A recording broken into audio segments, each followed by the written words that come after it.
All right. It's another episode of Write Once, Read Many. This time covering Arc 28 .x, the interlude. And, let's see here, getting the link out there. I was going to talk about my silly art. This is obviously an abstract piece.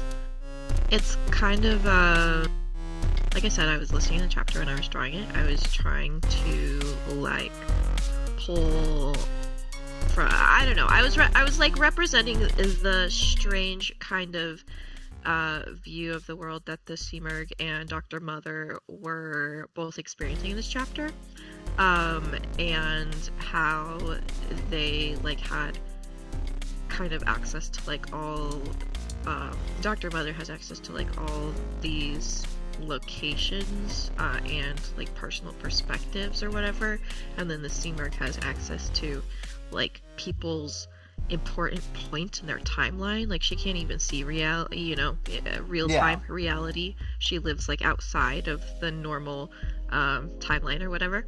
I thought for sci-fi reasons, this was one of the most coolest crazy things in the book. You know what I mean? Where just purely in terms of oh wow, I hadn't expected that the Seamerg couldn't perceive the present.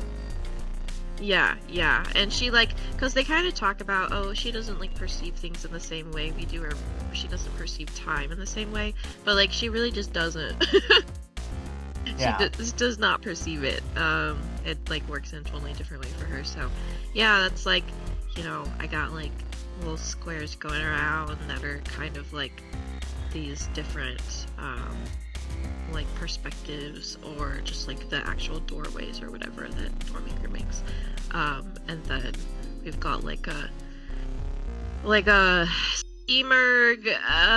You can't really see it. This is, like I said, it's abstract, but there's the idea is that the Seamerg is represented here in the scene where she is pretending to look like a hanged person to bully poor Tattletale. Oh yeah. That one was fucked up, and I hadn't remembered that. Oh, I remember that. And then we've got the streak of the Golden Man's light across the center or whatever. Yeah, that's kind of what's going on. Yeah. That's cool. I hadn't been sure when I saw it exactly what I was looking at, but I really appreciate it now that you've explained it. Thanks. That's how abstract art works. But did you do the audience participation reminder? Oh, I haven't. It was and this was not a great question. This was me bullying a fictional character. But the question is, how did Weld not see this coming? How? Weld, the thing about Weld is he's kind of a huge idiot. Yeah, I guess that's true. Yeah. Thinking about some of the stuff he does in war. Well, it's so funny because he's that kind of savant smart, where he's good at He's tracking down information leader. and remembering what a news article said, and then being I can't believe that Coyle kidnapped Dinah Alcott, as represented on this newspaper clipping that I'm showing to you, Miss Militia. And then then he's also when they told me they were all really angry, I just said, calm down, guys, and it was fine. He's we'll figure it out. Along the way. Yeah. Oh, we'll talk more about that. For themes, I guess perspectives is in a kind of a literal sense is one, because you're kind of playing with the, I don't know if it's supposed to be formatted this way, but going into it, it seems like the Seamerg is the one lurking on these other people, but then it like turns out to be Dr. Mother the whole time or whatever. Well, another Um, thing I was gonna say that is me clowning on something in Worm for funsies is that this finally explains that the perspective in Arc 3's interlude was Scanner just oh yes, it was. watching the scene. Anyway, It was actually Dr. Mother watching the scene. Just just a while ago. yeah, yeah. She's just such a creep. I don't know what to tell you. Um, I feel like I don't have any other themes. Okay. Um. Well, themes. Yeah, they sort of have there's the They kind of all have their Seamerg own thing. scene, the uh yeah. The sh the Chevalier and Ingenue, and then there's the dragon and Defiant stuff. And I don't know, they don't really seem to have a through line. I mean, they are all like uh It's just like minor scenes that are like both important and not things that main chapters could linger on. And that's not really thematic. That's just uh practical. yeah. So yeah, lurking on other Lurking is people a is theme. one. Being a creep is a theme. Oh yeah, there's a Ingenue's creep quite a in every creep. scene. Yeah, there's Ingenue, there's Defiant, and there's Dr. Mother, and the Seamerg, obviously. Yeah. Tattletale's also kind of a creep. Well, there's also Teacher and Saint are the creeps Oh, yes, too. yes, yes, an anti-teacher and So saint. it doesn't just have to be Defiant. Okay, okay. It's not just my default. Um, yeah, there's lots of creeps. I think that's it. Cool. I guess Okay. betrayal. Would you count betrayal? Kind I don't of. know. It's like, okay, let's think about the betrayal. There's like you know what, it's kind of like The Seamerg sings Tattledale to sleep for nefarious it's like reasons. hidden future traps. That's a theme. Yeah. And it's like the Sea Merg's doing like Foreshadowing. triple whammies where she's like she's posing for the camera that is like a super brain that can see her from another reality. Um, and then also for people who are directly there. Um, and then there's like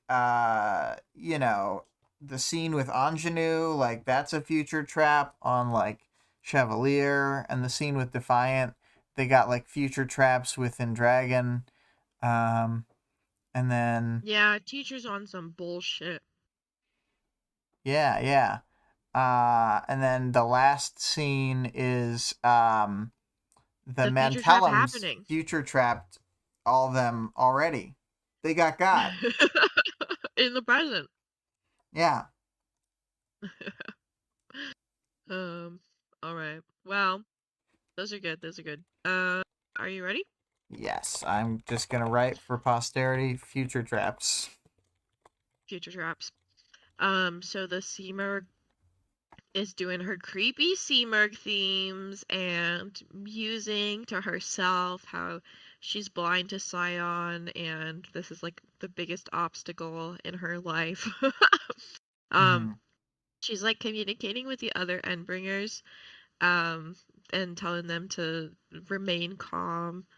She just like, I don't know, like Also, pushes it really seems like forces she through the air. controls them entirely. Like Yeah, it does seem they like she's the just mom. completely follow what she's like telling them to do.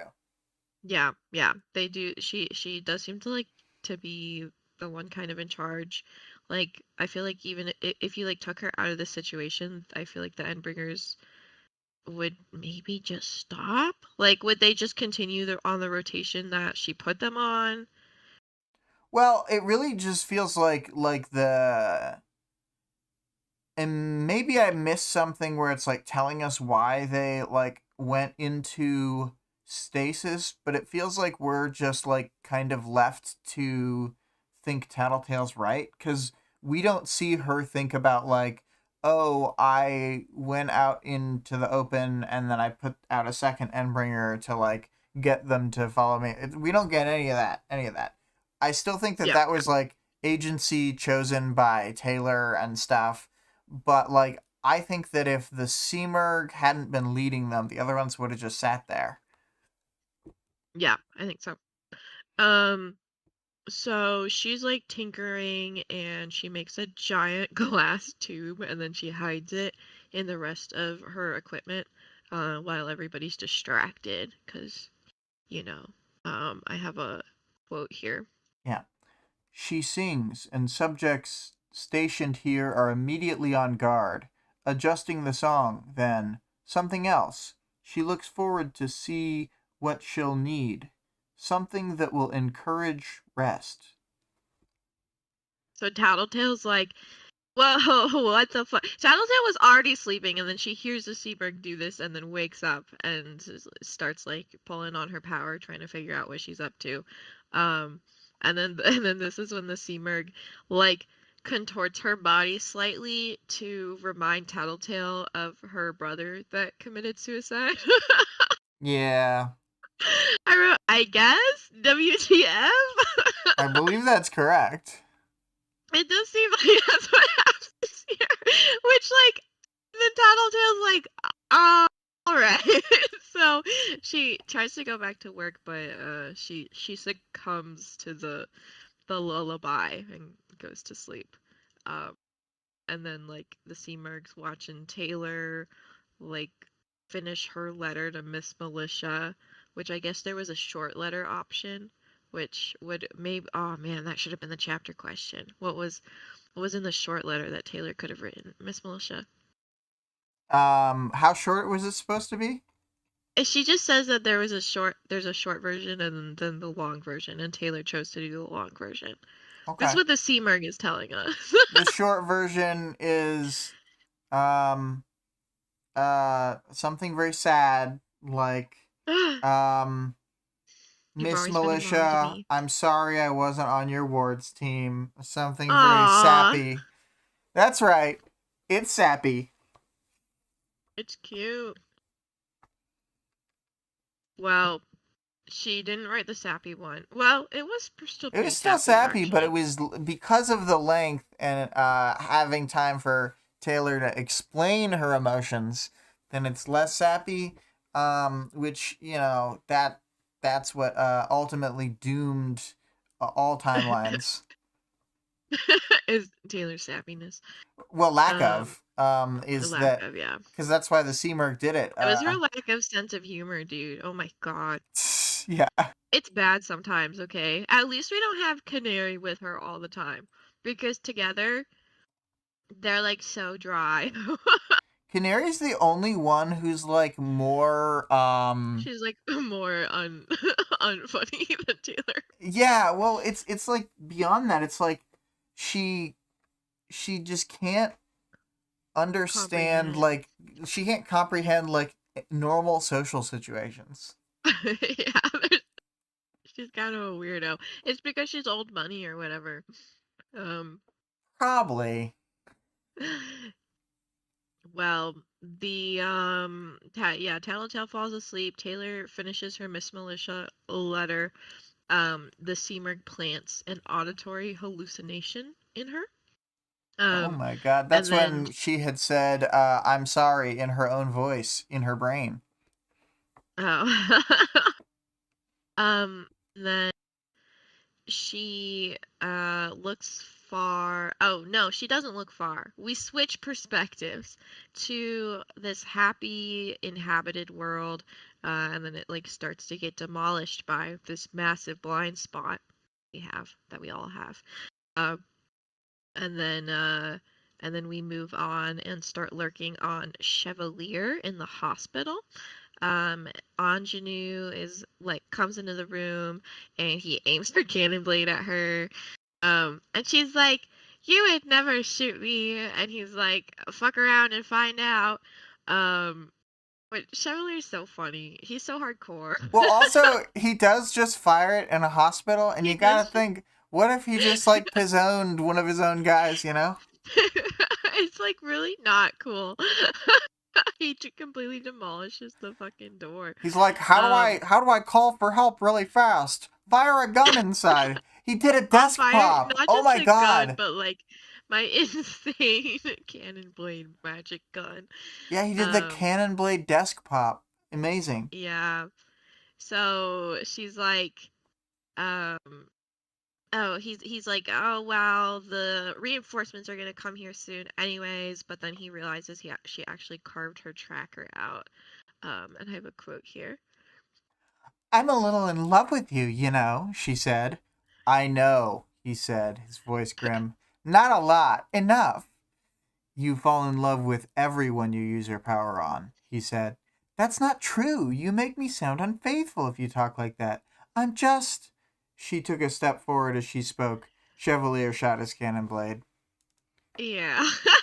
She's like, okay, yeah, now reinforcements are coming. And she's like really like laying it on thick now. She's like telling him that she knows he can see powers just like she can, and she like totally understands him on another level.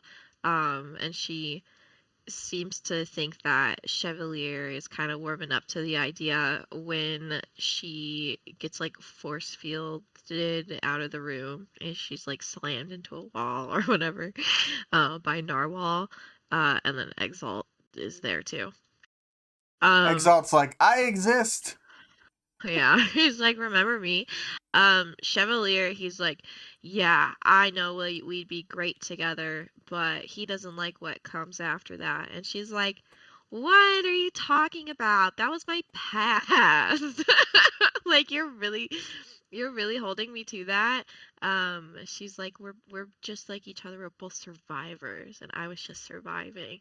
Um, so Narwhal's like searching her, and Chevalier is able to guess that the password on her phone is like related to him, which is just gross. Also, they use word passwords. Crazy. Yeah, that's insane.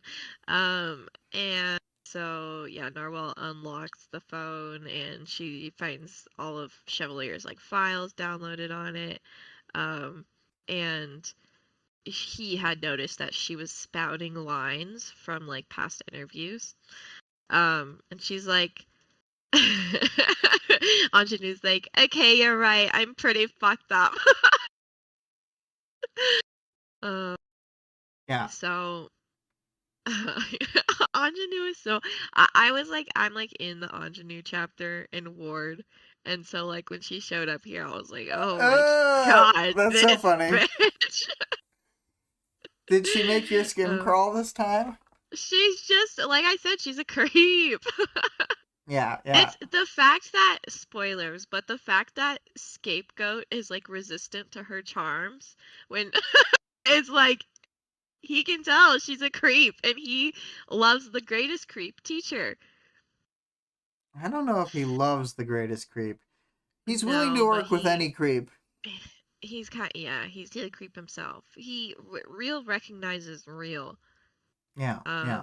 That's why he's able to see past her charms. But yeah, Chevalier's like talking about putting Ingenue in solitary, and she starts panicking, and she's like, "No, you're gonna need my power to win."